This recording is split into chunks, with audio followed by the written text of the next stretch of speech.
With the nerf happening to Cycle Rogue of Playhouse Giant and the other nerfs, it's quite possible that Cycle Rogue will be a lot weaker than other Rogue archetypes now.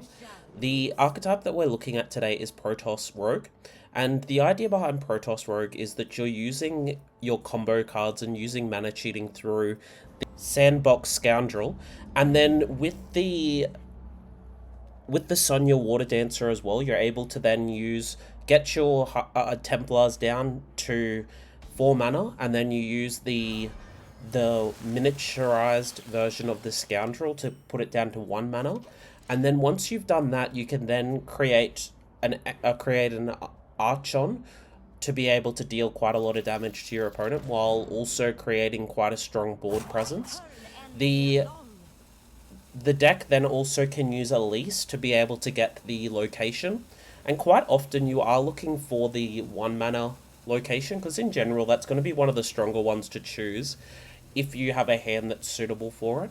But the other thing that you also do need to think about with that is that you need to think about, if you're playing against an aggro matchup, if you do need to have the extra summon a minion, or if you need to look at the raptors, or if you need to look at armor, it does provide a lot of different resourcing and a different versatile ability to be able to go into your opponent.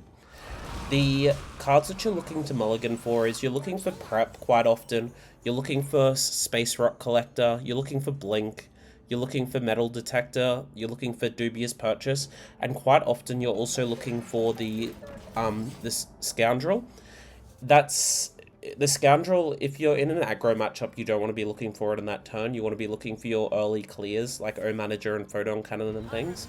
But in most matchups that aren't, well, any matchup that's not aggro, you're looking for your ways to draw into other options. The way that you reduce down your minions from the 6 mana, the Templars down from 6 mana to a lower cost, you need to think about how you're going to do it.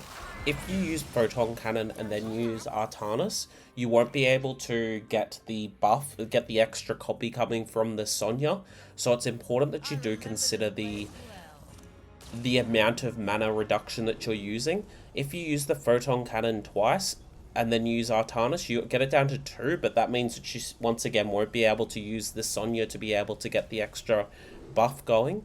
So it is quite important that you do consider throughout, from just the start of the game basically, how you're going to reduce down the cost of your Templars if you are looking to go that route.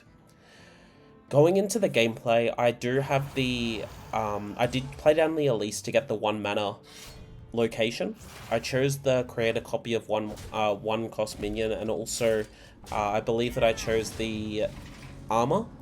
In general, armor is going to be quite a strong choice to be having because of the fact that you do get the extra just the extra thing applied to the board straight away, while also giving yourself a strong, like a higher chance of surviving into the later turns. The thing that I've looked at into this match as well is I have already done a blink, which has reduced the cost of my Dark Templar by 2, which is fine. Like, it's not really going to be causing too much of a situation for me at the moment. They end up getting the Terror run, and then they're getting the one with the extra 2 damage, which I think is probably one of the worst for them, for the characters. If you're using a token deck, it's going to be okay, but even with just the Raptors, like, it doesn't really feel meaningful enough to really bother using it. I did draw into a blink here, which does mean that I will be able to access the last of my Templars down into the board, and since they are copies at 4, it does mean that with a Scoundrel, I will be able to access those to create the Archon, and then that will allow me to start pushing more damage onto the opponent. The High Templars that I do have in my hand are quite good at clearing whatever possible threat may come out against Death Knight as well, so it does mean that I am in quite a good situation to be able to deal with them. In this spot, I could have played down the Dark Templar and not played down the High Templar just yet. Like, it was a consideration of mine, but with the fact that they do have Corpse Explosion, they'll also do have the leeches there as well, it is quite likely that the 5/3 would end up dying, the Templar would end up dying, so I didn't really want to risk that, especially since I do need to start pushing some damage. By having the Archon on the board, it does mean that they are in a situation where they do have to clear it. Otherwise, it will be posing way too much damage towards them. Because as you can see, it just did 16 damage to face. And with the 8 damage minion on the board as well, it is going to be too much for them in that situation. They do end up getting the location online, so it does mean that they're able to push some more damage, which is fine. It's not really... it's not really a great situation in terms of them being able to clear the arch on and also then get the location destroyed. But with that being said, that was the main sort of idea of what I needed to do. I did draw into the Scoundrel here, so I'm going to use the 2 coins before playing down the Artanis, just to be able to get my Scoundrel ready for next turn. And then I'll also be able to get the Artanis down onto the board this turn as well. You probably, like, it could have been played in a different way as well, but by having the 1 mana Scoundrel in my hand, it does mean that I'm in a bit of a better situation. I end up sending the 3 damage into the face, both of the charge minions into their face. Like, it could have been okay to trade into the 3/3, but with the fact that I do have the Artanis play next turn to be able to get all of the different minions onto the board, it means that I should be in a situation where it doesn't matter too much. And by reducing them down to 15 health, it means that if they don't have a way to clear and heal, it means that I'll be able to win this next turn anyway. So I was putting them into a checkmate situation. So this turn I just play down the Sonya first. I then play down the Scoundrel to be able to get the extra Scoundrel into my hand. I then just play down the Dark Templar. I play down the next Dark Templar onto the board, which then creates the Archon. And then I'm going to use the last of the Scoundrels to play down my other Dark Templar onto the board. I mean my High Templar onto the board. And then it will be able to get me another free copy of High Templar. And then with the 2 Archons, it does end up providing lethal, obviously. But yeah, like the deck, you do need to consider your turns quite well. Like, you need to think about what your win condition's going to be, how you're going to get the combo off if you need to, how you're going to apply pressure to your opponent, how you're going to stall out for those later turns, and things like that. In general, drawing cards is very important with the deck as well. Going into this match, I do end up keeping the Metal Detector, and I end up mulliganing away the High Templar. I don't really want to be having that in my hand just at the moment, especially since I do need to start with cards such as the Photon Cannon or a Manager to be able to apply pressure towards the possible aggressive state they may end up having. The opponent ends up just using their hero power and trading, so it still doesn't reveal to me which type of Demon Hunter I am playing against. So I obviously don't want to use coin here to get rid of the O Manager and things like that. They play down the Spirit of the Titan, which does signal that they're more than likely going to be the aggro Demon Hunter. So I do just coin out the Metal Detector just to get it ready for next turn, and it will be able to clear the Spirit of the Titan, while also being able to provide O Managers, threaten with O Manager if I need to as well. They end up using the their weapon to trade into me. It leaves them with a 2/1 onto the board. I obviously do have the coin now as well, which is good to have with the Metal Detector. And I do just play down the Elise here. I am going to choose the 5 mana one. The 1 mana one's okay, but with the 5 mana one, I am looking for the armor, and I end up choosing the Raptors as well. Because with the Raptors, it does mean that if they end up playing down their location, they'll end up, I'll end up being able to trade into most of those minions, and it will mean that a lot of their damage that they're dealing is relatively moot.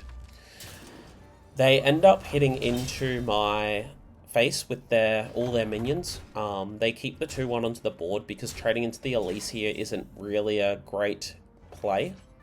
I do obviously still have my Metal Detector here as well, so I can get another coin if I need to. So I end up using the Metal Detector to trade into one of the 1/1s. This then will allow me to get the location online, so I can gain some armor back, while also using the Rush minions to trade into their board. I use the 2/1s to trade into their 2/1s to start with, and then I'm just trading all into their minions with the pirates. And it just leaves them with 1 pirate on the board. So I am sitting at a relatively, like, it's not a great health total to be in, especially since I only do have the single Elise on the board at the moment. so they will be able to apply a bit of pressure towards me. But the positive thing is that I do have the extra armor coming each turn to be able to support my plays as well.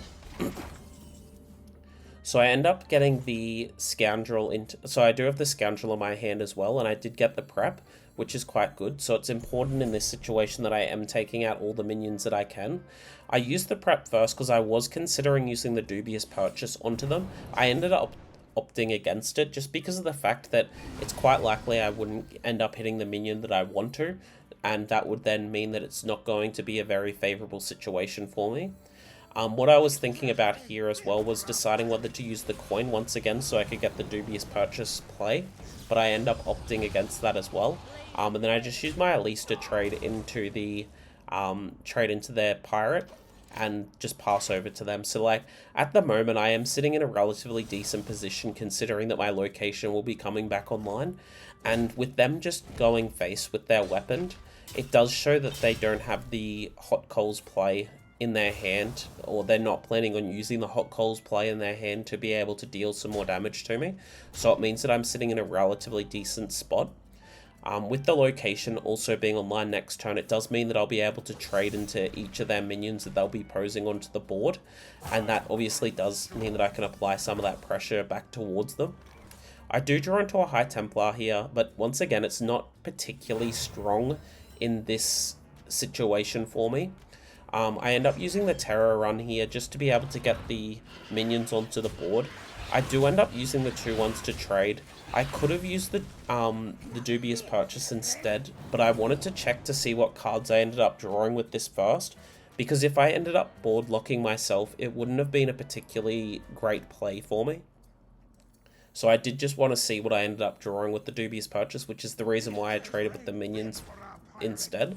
It probably would have been ideal for me to just keep one of the 2/1s onto the board, but it doesn't end up being too much of an issue considering I do end up getting the pressure of the board back onto them.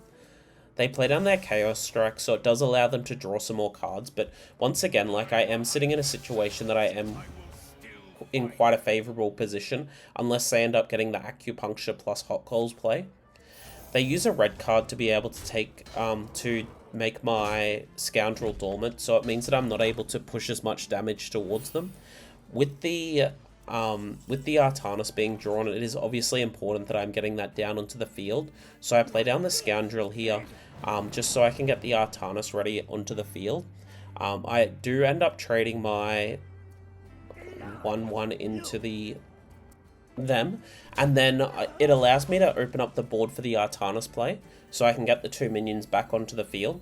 So I do play down the Artanis to be able to get the charge minion, and then I'm going to use the Shadow Step on the 1/1 to be able to get Dubious purchase ready. This obviously allows me to clear the board, but also apply as much pressure as I can into them. With the extra armor coming from the Artanis, it does mean that they more than likely won't be able to push any extra damage onto me. It would have obviously been preferred that I had the Divine Shield on if I could, but with the hand that I had, I didn't have any option of being able to get the Divine Shield onto me. This board state does mean that they like, I know they do have the Hot Coals in their hand because of the fact they use the Living Flame. They use the Bloodmage Thalnos here and then trade it into my 1/1. This will then allow them to use the Hot Coals that they had in their hand to be able to deal 5 damage to the board. With them having no extra damage being able to be pushed this turn, it does push me into a very strong situation, a very strong position to be dealing with them. I use the Robocaller here to be able to draw out my Ziliax, and I use the Dark Templar to take out the Bloodmage Thalnos. I then use the Terror Run here to get back extra armor and also put a Divine Shield onto my Dark Templar. It means that they won't be able to... it makes it a lot more difficult for them to be able to deal enough damage to me. Like, if they had the Hero Power plus 2 Acupunctures, it could be a potential threat, but obviously it's not too much of a problem for me. They end up using the Stinger to trade into my Divine Shield. They hit into my 4/3, so they are hoping just for a positive outcome, but the likelihood of it really being effective is quite low, and they'll end up conceding very shortly. So as you can see, like, the deck does have the ability to deal with aggro matchups as well, but you do really need to think about your outs. Like, if they had an acupuncture at any point in those few turns, it probably would have been a bit of a different story. I feel like they should have used those the hot coals a lot earlier, because of the fact that I had 2 minions with 3 health on them that were able to trade quite well into their board, while also it allowed me to then draw into and apply more pressure and deal more damage to them. Because, like, I could have got the Archon off eventually, but with the fact that they didn't, they were essentially trying to deal with my board as it came each time, so it probably was better to do it in terms of that way. I end up drawing into a blink here, and it's not really going to do too much at the moment. Like, I want to be able to obviously get the mana reduction down onto it as well. I draw into the Sonya here as well. With the Robocaller, I am looking to try and draw as many cards as I can. Once again, since I am playing against it's more than likely going to be a spell Druid, with the trail mix being played. It could be an Aviana Druid, but once again, it's still, either way, it's still important to have the cards drawn as many as you can. I do end up drawing into a Shadow Step here, which is quite good for me. I use the blink here just to draw me an extra card. It obviously reduces down the cost of the High Templar as well. And then it will be quite useful going into later turns to be able to then get an Archon onto the board, especially since I do have the Scoundrel in my hand as well. So I can do the Scoundrel plus Sonya plus Templar play. And that, in general, is going to be quite strong into a Druid, because of the fact that they don't have any extremely strong board clears against that. I use the prep here to be able to get another coin into my hand.